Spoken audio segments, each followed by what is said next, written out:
full of liquor, then we die. In it, pull him to the side, let me slide. In it. SmackDown, April 11th, opens with Nick Aldis calling out Randy Orton. He comes out and he wants a match for WrestleMania. Then Solo Sikoa comes out with Tama Tonga. They're gonna give him a fight. They jump Randy, and then LA Knight comes out and makes the save, which sets up a match for later on in the show. First match we have was a tag team gauntlet match for the number one contendership of the tag team titles.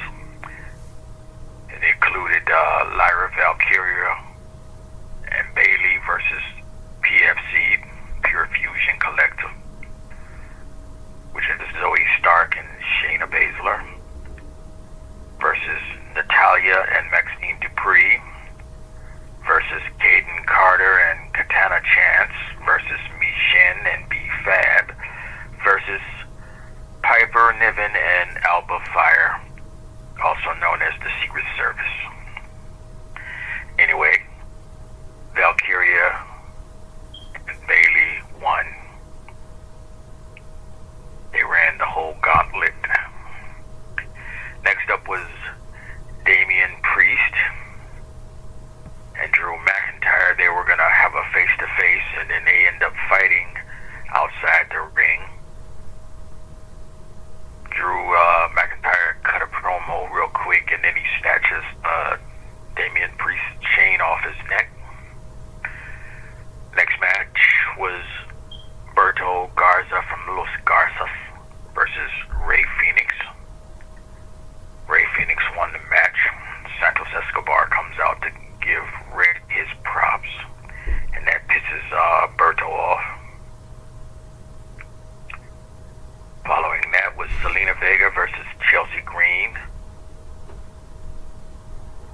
Selena Vega actually won by count out, so she gets a shot at the belt. Cody Rhodes cuts promo for WrestleMania. Then we have Tiffany Stratton versus Roxanne Perez for the world's women's championship. Tiffany Stratton won, but then she was jumped by Charlotte Flair after the match. Then we have Randy Orton and LA Knight versus the Bloodline. A continuation from what happened at the beginning of the show. RKO, well, not RKO, but Randy Orton and LA Knight, they won the match, but Randy was jumped by Jacob Fatu. And that was SmackDown. Raw on April 14th was the go-home show for WrestleMania. Opens the show with Gunther and being interviewed by Michael Cole. First match was Liv Morgan versus Bayley. And Bayley won, thanks to interference from both Raquel Rodriguez and Lyra Valkyria. Then we have Rio versus Julius Creed from the American-made tag team.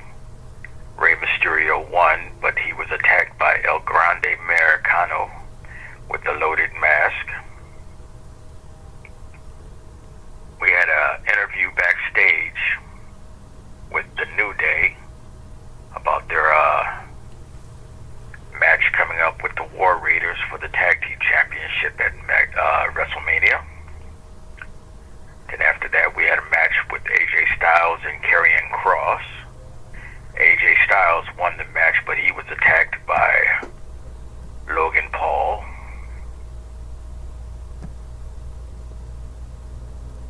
Jey Uso cut a promo.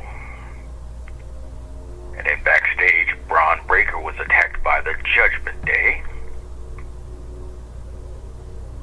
Following that, we had a match of Penta and Finn Balor going at it.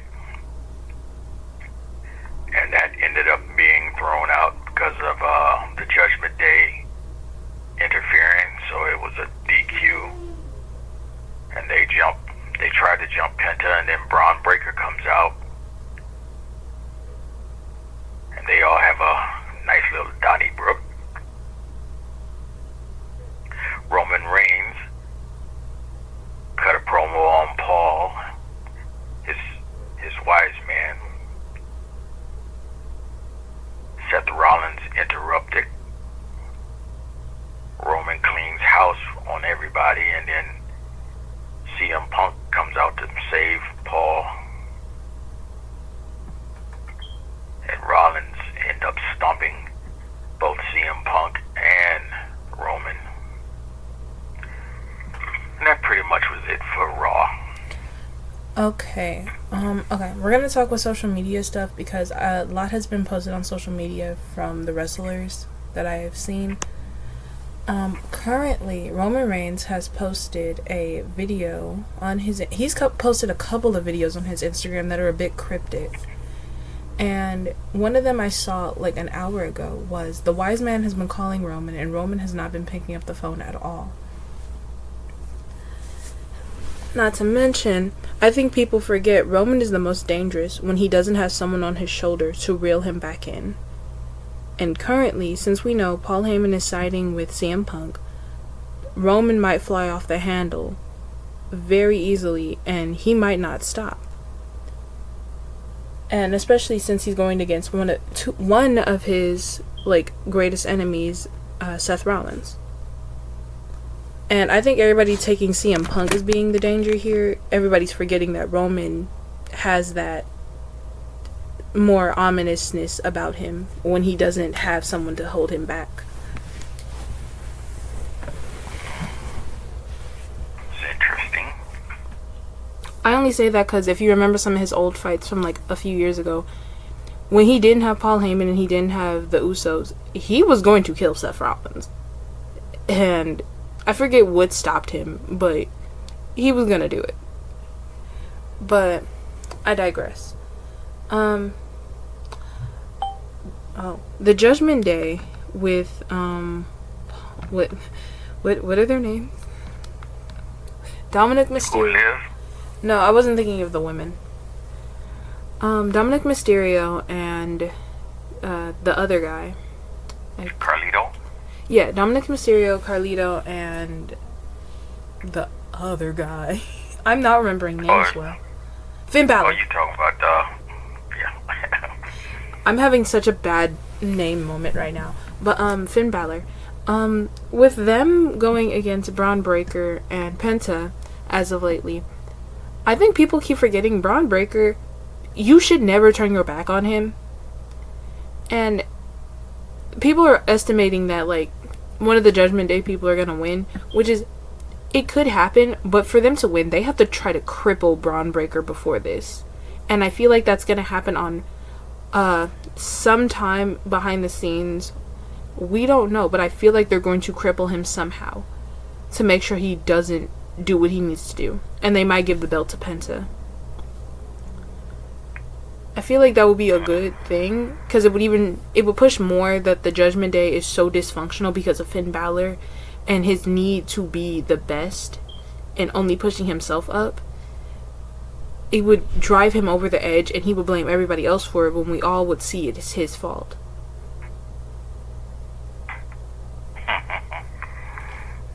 Do you have a wrestler of the week? Nah, not till WrestleMania. Okay.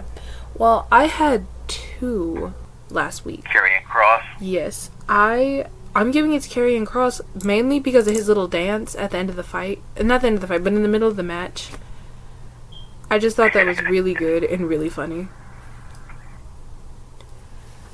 And the way him and his wife works together is very well, because we haven't seen a good tag team in a minute between a couple. So I just appreciate that.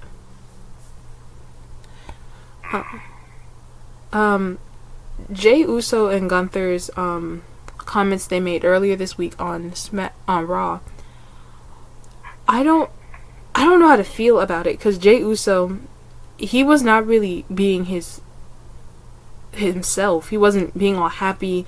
He was being happy, but he wasn't doing the dancing as much as you think he would.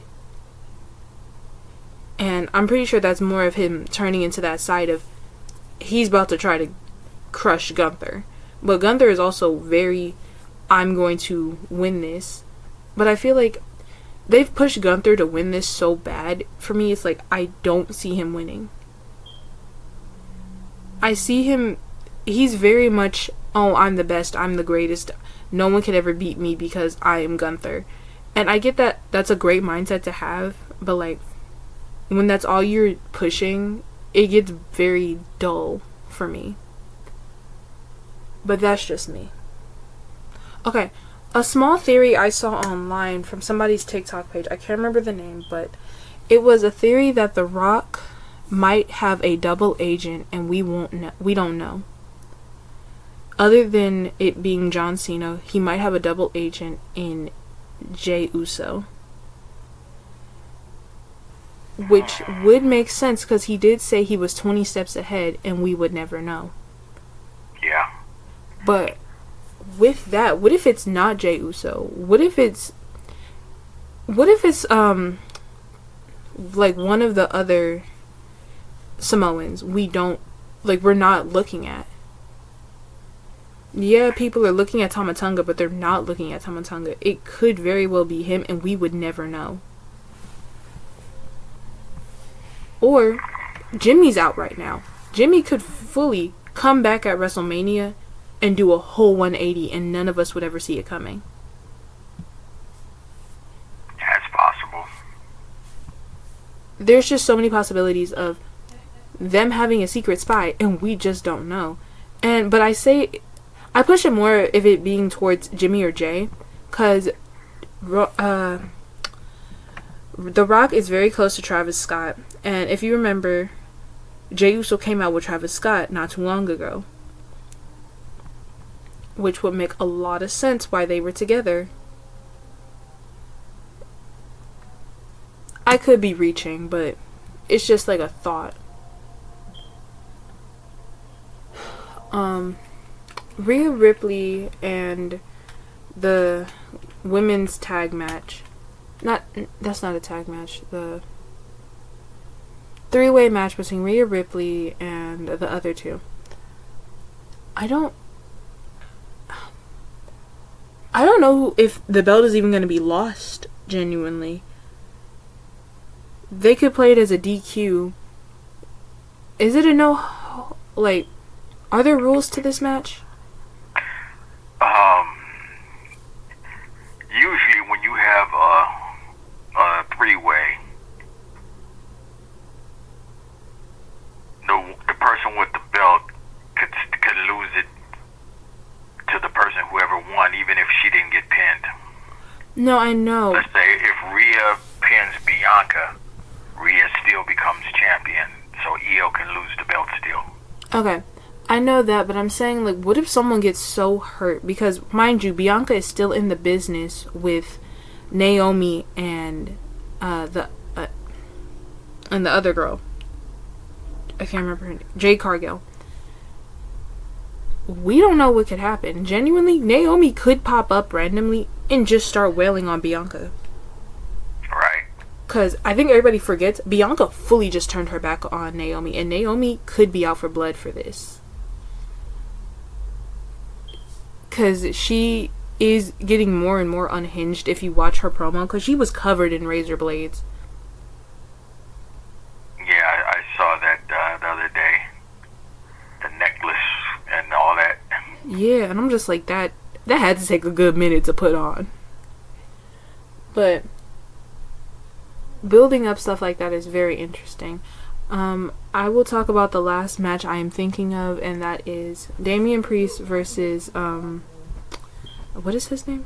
Drew McIntyre. Yes, I'm having such a bad name day. But Damian Priest versus Drew McIntyre. I don't know how to feel about that fight genuinely, because it's just more of Drew McIntyre's whining that he is not getting the respect that he quote unquote deserves.